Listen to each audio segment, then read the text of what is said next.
एक बार भगवान शंकर माता पार्वती जी से बोले, पार्वती, चलो आज तुम्हें अपने एक सच्चे भक्त के दर्शन कराता हूँ। माता पार्वती ने खुशी से कहा, चलो प्रभु, जरूर चलिए।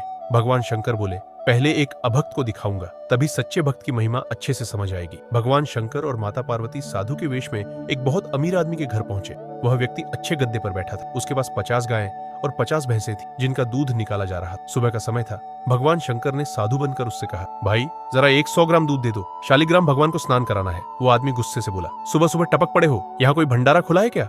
चलो भागो यहाँ से। भगवान शंकर बोले, हे करुणामय प्रभु, इस भक्त की संपत्ति को दोगुनी कर दो। माता पार्वती को यह देखकर बहुत गुस्सा आया। उन्होंने कहा, प्रभु, इसने तो आपको गाली दी और आपने इसके लिए दोगुनी संपत्ति मांग ली, ये तो अन्याय है। भगवान शंकर मुस्कुराए और बोले, पार्वती, मैं जानता हूँ ये आदमी बाहर से अमीर है पर अंदर से बहुत गरीब है। इसका मन सिर्फ पैसे और घमंड में डूबा है। जब ये इतनी संपत्ति में साधु का अपमान करता है तो सोचो दोगुनी संपत्ति में क्या करेगा। मैं इसे माया में और उलझा रहा हूँ ताकि ये अपने कर्मों से खुद ही नष्ट हो जाए। फिर भगवान शंकर और माता पार्वती एक छोटे से गांव में एक झोपड़ी में पहुंचे।